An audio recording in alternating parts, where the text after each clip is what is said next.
सर्वे भवन्तु सुखिनः, सर्वे सन्तु निरामया, सर्वे भद्राणि पश्यन्तु माँ कश्चित् दुःखभाग् भवेत्। नमस्कार दोस्तों, स्वागत है आपका अपना भक्ति ज्ञान 11 चैनल में। आज के इस वीडियो में मैं आपसे बात करने वाली हूँ कंजक पूजक के बारे में। जी हाँ, शारदीय नवरात्रि के बाद अष्टमी या नवमी के दिन कई लोग कन्या पूजन करते हैं। तो आज के वीडियो में जानेंगे कन्या पूजन का शुभ मुहूर्त, शुभ तिथि क्या रहेगी, अष्टमी या नवमी के दिन आपको कन्या पूजन करना चाहिए। कंजक पूजन के दौरान आपको कुछ गलतियां हैं जो कि भूल कर भी नहीं करना चाहिए। साथ ही आपको कन्या पूजन के दौरान कौन कौन सी बातों का ध्यान रखना चाहिए, कन्याओं को भोजन में क्या खिलाना चाहिए, उन्हें उपहार स्वरूप क्या भेंट करना चाहिए, तो सब कुछ जानने वाले हैं आज ही इस वीडियो में। इसलिए वीडियो बहुत ज्यादा महत्वपूर्ण होने वाला है। आप हमारे साथ वीडियो में अंत तक बने रहिए। तो देखिए, नवरात्रि उमंग से खिल खिल जाने का पर्व है। कहते हैं कि 9 दिनों तक देवी शक्ति मनुष्य लोक के भ्रमण के लिए आती है।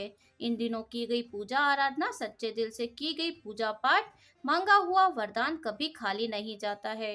ऐसे में देवी माता भक्तों पर प्रसन्न होती है, लेकिन पुराणों में वर्णित है कि मात्र श्लोक, मंत्र, हवन, व्रत से देवी को प्रसन्न नहीं किया जा सकता है। इसके लिए कन्याओं को विशेष तौर पर ध्यान दिया जाता है और कन्याओं को इतना खुश किया जाता है कि उनका दिल जीत लिया जाता है। तो जी हाँ दोस्तों, शारदीय नवरात्रि के बाद अगर आप व्रत कर रहे हैं तो भी अति उत्तम है। अगर व्रत नहीं भी कर रहे हैं तो भी आपको शारदीय नवरात्रि या कोई भी नवरात्रि हो, चैत्र नवरात्रि हो या गुप्त नवरात्रि हो, आपको कन्या पूजन पे विशेष ध्यान देना चाहिए। विशेष ध्यान इसलिए देना चाहिए क्योंकि प्रचलन यह है कि देवी के सम्मान के रूप में इन 9 बाल कन्याओं के रुपेरों को धोने की एक प्रथा है और फिर भक्त द्वारा उपहार के रूप में इन्हें एक नए कपड़े प्रदान किए जाते हैं।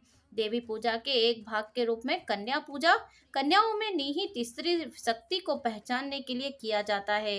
तो नव दुर्गा में नवरात्रि के 9 दिनों में माँ दुर्गा की कृपा पाने के लिए हम कन्या पूजन करते हैं, जिससे जीवन में भय, विघ्न और शत्रुओं का नाश होकर सुख समृद्धि आती है। इसलिए कन्या पूजन का विशेष तौर से महत्व है। तो चलिए अब हम जान लेते हैं कि कन्या पूजा का शुभ मुहूर्त और तिथि क्या रहेगा। आपको किस समय में अष्टमी या नवमी के दिन कन्या पूजन कराना चाहिए। तो देखिए, आश्विन मास के शुक्ल पक्ष की अष्टमी तिथि का आरंभ हो रहा है 10 अक्टूबर को दोपहर 12:30 से और इसकी समाप्ति हो रही है 11 अक्टूबर को 12:06 पर। इसके बाद नवमी लग जाएगी। तो महाअष्टमी और महानवमी की तिथि 11 अक्टूबर 2024 को है। इसी दिन कन्या पूजन किया जाएगा। तो शारदीय नवरात्रि पे कन्या पूजन का शुभ मुहूर्त इस प्रकार है। महाअष्टमी पर कन्या पूजन 11 अक्टूबर को सुबह 7:47 से लेकर 10:41 तक रहेगा। दोपहर में शुभ मुहूर्त है 12:08 से लेकर 1:35 तक। अर्थात इस शुभ मुहूर्त में, 2 शुभ मुहूर्त में आप कन्या पूजन कर सकते हैं, अर्थात कन्याओं को भोजन करा सकते हैं। यह बहुत ही ज्यादा उत्तम मुहूर्त है। कन्या पूजन के लिए आप मंत्र जरूर पढ़ लीजिए। या देवी सर्वभूतेषु कन्या रूपेण संस्थिता, नमस्तस्यै नमस्तस्यै नमस्तस्यै नमो नमः, या ओम दुम दुर्गाय नमः, इस मंत्र का भी जाप कर सकते हैं। तो इस तरीके से आपको जो मुहूर्त बताया है, 2 शुभ मुहूर्त है, सुबह का और एक दोपहर का मुहूर्त है। इस बीच में आप महाअष्टमी महानवमी एक ही दिन की रहेगी, आप कन्या पूजन इसी दिन करवाइए। इसी शुभ मुहूर्त में साथ ही कन्या पूजन कराते समय आपको इस मंत्र का जाप जरूर करना चाहिए, जिससे माता रानी की कृपा आप पर विशेष रूप से प्राप्त होती है। अब हम जानेंगे कन्या पूजन के लिए आवश्यक जरूरी बातें और नियम। तो देखिए, अगर आप कन्या पूजन कराने जा रहे हैं तो इन बातों का आपको जरूरी रूप से ध्यान रखना है। नंबर 1, कन्या पूजन के दौरान ध्यान रखें कि कन्याओं की उम्र 2 से 10 साल ही होना चाहिए। नवरात्रि की अष्टमी के दिन कन्या पूजन का विधान है। कई लोग नवरात्रि के नवमी को भी कन्या पूजन करते हैं। तो आपके घर में जो भी परंपरा है उसके हिसाब से आप अष्टमी या नवमी पर कन्या पूजन कर सकते हैं। नंबर 3, कन्या पूजन के लिए सबसे पहले उनके पैर धुलाएं, फिर साफ आसन पर उन्हें बैठाएं, उनके हाथ में मोली बांधे और माथे पर रोली का तिलक लगाइए। दुर्गा माता को उबले चने, पूड़ी, खीर, हलवा, फल का भोग लगाया जाता है और यही भोग कन्याओं को भी आप भोग के स्वरूप में खिलाया जाता है। तो आप ये भोग को जरूर बनाइए और कन्याओं को भी यही भोग लगाइए। अगर आपको 9 कन्या नहीं मिले तो 2 कन्या या इससे ज्यादा कन्याओं का भी पूजन किया जाता है। इन कन्याओं को भोजन के बाद कुछ उपहार दिया जाता है। कन्याओं का हमेशा आदर से स्वागत करना चाहिए और कन्याओं के आने से पहले घर को साफ जरूर कर लीजिए। उसके बाद आप कन्याओं को पूर्व या उत्तर दिशा की ओर मुंह करके बिठाएं। कन्या पूजन में 9 कन्याओं के साथ एक बालक को भी बैठाना चाहिए। बालक को भैरव का रूप माना जाता है और कन्याओं को खाने के लिए पूरी सब्जी हलवा वगैरह जो मैंने आपको बताया है ये आप जरूर बनाइए। कन्या पूजन के बाद अपने सामर्थ्य के मुताबिक कन्या को दक्षिणा जरूर दीजिए या आप उपहार दे सकते हैं तो उपहार जरूर दे दीजिए। तो इस तरीके से कन्या पूजन के दिन कन्याओं का अपमान भूल कर भी नहीं करिए। कन्या पूजन से पहले स्नान जरूर करना चाहिए। कन्या पूजन में नव दुर्गा के सभी नामों का जयकारा जरूर लगाना चाहिए।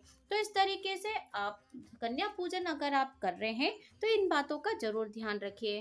अब हम जानेंगे कन्या पूजक के दौरान भूल कर भी आपको ये गलतियां नहीं करना है। देखिए, माता के 9 स्वरूपों के रूपों में कन्याओं की पूजा की जाती है और उनके साथ एक बालक को भी आमंत्रित जरूर करना चाहिए, क्योंकि ये बालक बटुक, भैरव और लांगुरा का रूप माना जाता है। भगवान शिव ने आदि शक्ति की सेवा और सुरक्षा के लिए हर शक्ति पीठ के साथ एक भैरव को रखा है, इसलिए 9 देवियों के साथ एक उनकी भी पूजा जरूरी मानी जाती है। अर्थात कन्याओं के साथ आपको एक भैरव बाबा अर्थात एक लड़के को जरूर बुलाना चाहिए। नंबर 2, अगर आप कन्याओं को भोजन तैयार कर रहे हैं, कन्या भोजन बनाने जा रहे हैं, तो उसमें लहसुन प्याज का उपयोग ना करें भूल कर भी, और आप भी नवरात्रि में लहसुन प्याज से दूर ही रहें तो अति उत्तम होगा।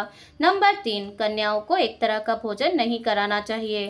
कन्याओं को तरह तरह के पकवान बहुत अच्छे लगते हैं, तो आप तरह तरह के पकवान उनके लिए तैयार कर सकते हैं। कन्या भोज में इस तरह के पकवान से भोजन में आनंद लेने से कन्याओं को अच्छा लगता है, तो आप उनके लिए आप खीर पूरी, हलवा पूरी, गंगा फल की सब्जी, चने, काले चने की सब्जी या फिर आप आलू की सब्जी या दही जलेबी कन्याओं के लिए सबसे उत्तम और अहम भोजन माना गया है, तो आप ये तैयार कर सकते हैं कन्या भोज से पहले।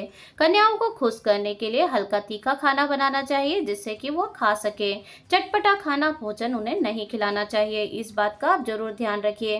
जानते हैं अगला नंबर, तो कन्याओं को प्लास्टिक से बने बर्तनों में खाना नहीं खिलाना चाहिए, उन्हें स्टील के बर्तन में खाना खिलाना चाहिए या पत्तल या पत्तल से बने हुए बर्तनों में उन्हें खाना देना चाहिए। अगला नंबर हम जानेंगे, कन्या जब भी आपके घर आए तो कन्याओं के पैर धुलाकर, पोंछकर, साफ कपड़ा बिछाकर उन्हें स्थान दें, बिठा दें।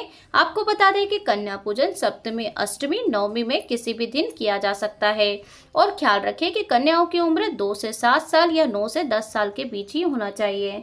साथ में एक बालक और एक बुजुर्ग महिला जरूर होना चाहिए। तो दोस्तों, अब हम बात करेंगे कि कन्याओं को उपहार में क्या दिया जाना चाहिए जिससे कि कन्याएं खुश होकर, प्रसन्न होकर आपके घर से जाएं। तो चलिए ये भी हम जान लेते हैं। दोस्तों, सबसे पहले आपको बता दें कि अगर आप कन्या भोजन करा रहे हैं तो उनके लिए आप उपहार की व्यवस्था पहले से ही कर लीजिए। आप उनको उपहार में दे सकते हैं वस्त्र, फूलों का भेंट कर सकते हैं, श्रृंगार का सामान दे सकते हैं, चूड़ी, बिंदी, मेहंदी, बालों का क्लिप, नेल पेंट, आप नेल पॉलिश और खिलौने आदि दे सकते हैं। पढ़ने की सामग्री आप दे सकते हैं जिससे कि बच्चों के लिए उपयोगी होगा और कन्याएं आपको शुभ आशीर्वाद भी देकर जाएंगी। इस तरीके से आप उन्हें भेंट के लिए ये व्यवस्था पहले से ही कर रख लीजिए जिससे उनका दिल जीत सकते हैं आप। ऐसे में आप उन्हें चांदी का सिक्का भी दे सकते हैं, पढ़ने की किताबें दे सकते हैं। ऐसा करने से आपको पॉजिटिव एनर्जी हासिल होती है। वहीं आप उन्हें चॉकलेट का बॉक्स भी दे सकते हैं। अगर आपको ये वीडियो अच्छा लगे है तो कमेंट बॉक्स में जय माता दी जरूर लिख दीजिए। आज का वीडियो यहीं तक था। माता रानी आपके सभी कष्टों को समाप्त करे, आपकी झोली खुशियों से भरते। इसी विनती प्रार्थना के साथ आज का वीडियो मैं समाप्त करूंगी, लेकिन इससे पहले कहना चाहेंगे कि अगर आप हमारे चैनल पर नए हैं तो आप सब्सक्राइब जरूर कर लीजिए, नोटिफिकेशन बेल को ऑन कर लीजिए ताकि जब भी इससे संबंधित वीडियो अपलोड होगा तो सबसे पहला नोटिफिकेशन आपके पास पहुंच जाएगा। और भी नवरात्रि से संबंधित वीडियो हमारे चैनल पर अपडेट हो चुके हैं, अपलोड हो चुके हैं, तो एक बार चैनल पर विजिट जरूर कर लीजिए। आपको वीडियो बहुत ज़्यादा पसंद आएंगे और आने वाले वीडियो के लिए साथ में बने रहने के लिए आप नोटिफिकेशन बेल को ऑन करना बिल्कुल भी नहीं भूलिए। तो मैं आपसे मिलती हूँ नेक्स्ट वीडियो में, तब तक के लिए जय माता दी।